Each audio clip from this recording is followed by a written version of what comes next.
Comment quelqu'un qui n'aime pas Dieu t'aimera? Il peut t'aimer pendant que tu es jeune, et puis cesser de t'aimer quand tu vieillis. C'est Dieu qui permet à un homme d'aimer une femme qui a vieilli, d'aimer une femme qui a perdu sa beauté. C'est Dieu qui permet à un homme d'aimer une femme qui a perdu la taille. Et donne-moi la main, je parle. Ma soeur, tu perdras la taille, non? La taille que tu as là, surtout les femmes africaines. Chanja. Les femmes africaines. Les femmes africaines, c'est de l'escroquerie des fois.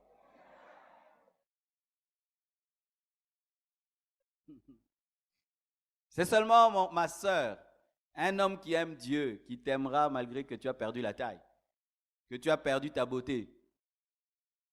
Frère, c'est seulement une femme qui aime Dieu, qui va t'aimer quand tu seras pauvre, qui va t'aimer quand tu vas perdre le travail.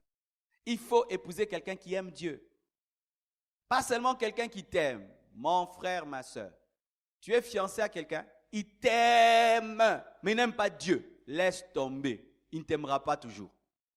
C'est seulement celui qui aime Dieu qui aimera sa créature. Et toi, tu es sa créature. Si il n'aime pas celui qui t'a créé, tu penses qu'il va t'aimer toi? Écoute ceci, mon frère, ma soeur.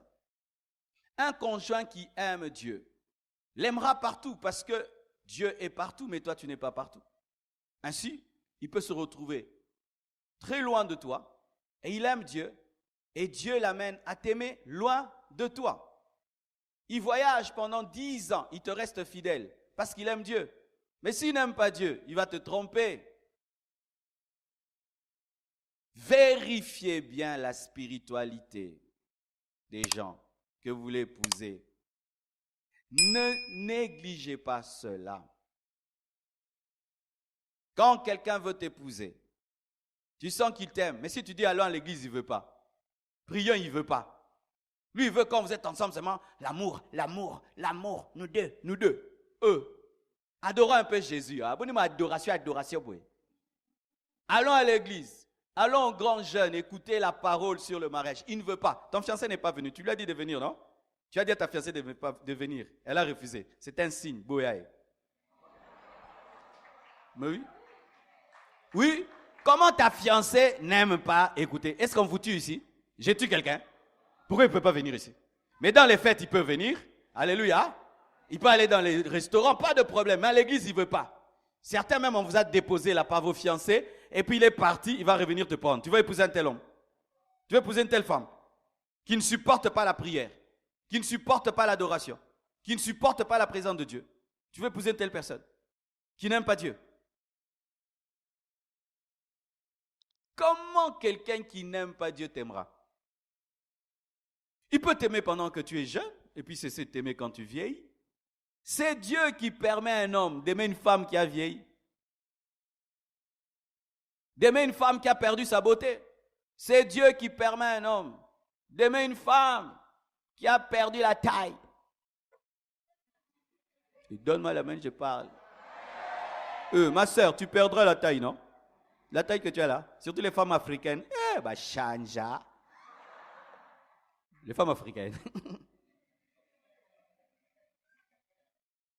Les femmes africaines, c'est de l'escroquerie des fois.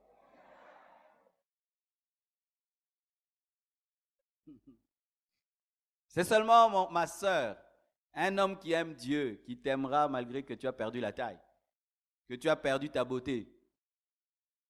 Frère, c'est seulement une femme qui aime Dieu, qui va t'aimer quand tu seras pauvre, qui va t'aimer quand tu vas perdre le travail, qui va t'aimer quand tu vas être un chômeur.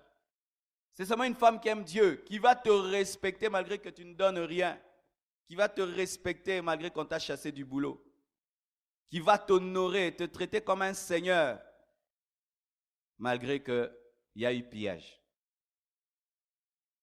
Alors, mes frères et sœurs, vous aimez, c'est bien. On vous aime, c'est bien. Mais est-ce que cette personne que tu veux épouser aime Dieu? Est-ce qu'elle craint Dieu? Est-ce qu'elle obéit à Dieu? Ou pendant que vous êtes fiancés, elle te pousse déjà à l'impudicité? Quelqu'un qui aime Dieu ne cherche pas à coucher avec toi avant le mariage. Une fille qui aime Dieu ne cherche pas ce que tu couches avec elle avant le mariage. Un homme qui aime Dieu ne cherche pas à te connaître avant le mariage. Frères et sœurs, souvent à ce niveau-là, j'ai remarqué que les chrétiens ferment les yeux sur la spiritualité de l'autre et vont les ouvrir dans le mariage alors que c'est trop tard. Vous voyez le pasteur qui est là en train de te dire n'épouse pas, laisse tomber. Quand tu vas te marier et tu veux divorcer, tu me cherches, je vais fuir. Tu n'entreras pas dans mon bureau. Je vais te fixer des rendez-vous que je vais dans 6 mois. Quand tu me diras, pasteur, je vais divorcer, je vais te dire, laisse-moi le temps de prier. Je vais te prier 1 année. Je te préviens déjà. Si tu veux divorcer, tu me cherches, tu ne me trouveras pas. Jamais de ma bouche sortira le mot divorce. Là, je te dis, ne fais pas, ne fais pas. Mais une fois que tu es marié et tu viens me dire, c'est un vrai païen, il fallait que tu voies avant. C'est un démon. Il fallait voir les démons là avant. C'est un sorcier. Il fallait que tu en avant. Si tu attrapes ton sorcier là dans le mariage, tu gardes ton sorcier. Tu gardes ta sorcière. Oh, quand on dort à Zwalikola, tu la ngai, pas pour moi. Talio. Zama sungayo pe la moto. Donne-moi la main. Pasteur, c'était un vrai païen. Il fallait que tu le voies avant.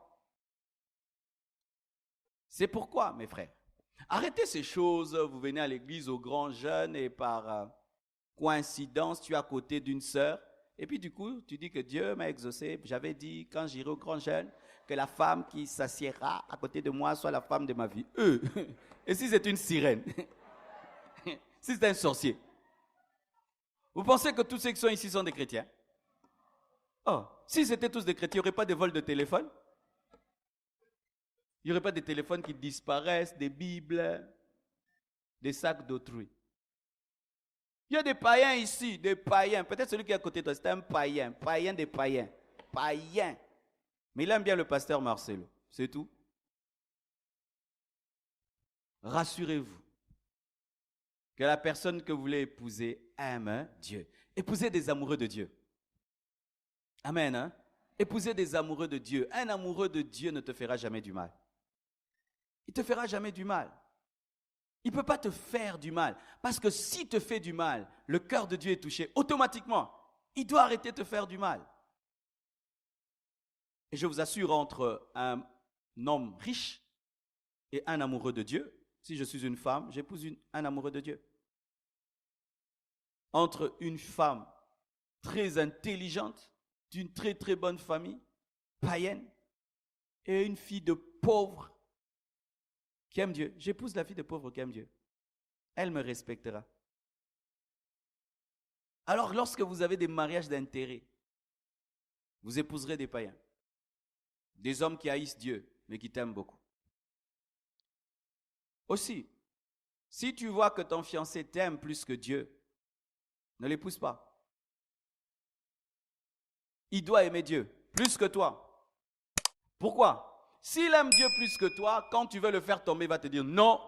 Amen. Parce que son intimité, sa communion avec Dieu est plus importante que toi. Mais si tu vois, il peut te donner 3 heures du temps, mais il ne prie pas. Il peut te donner toute sa journée, mais il n'aime pas les retraites. Il peut te donner tous les cadeaux du monde, mais si on dit donnons à l'église, il ne donne pas. Il peut te donner des voitures et des maisons, mais rien que donner sa dîme, donner son offrande, il n'arrive pas. Il t'aime toi, beaucoup, mais n'aime pas Dieu. Tu sais ce qui arrive souvent? L'homme a toujours tendance à tuer ce qu'il adore. Quand un homme t'aime plus que Dieu, un jour il te haïra. Le jour que ses yeux vont s'ouvrir, il se rendra compte que tu n'es qu'un homme. Cet homme m'aime trop, il m'adore.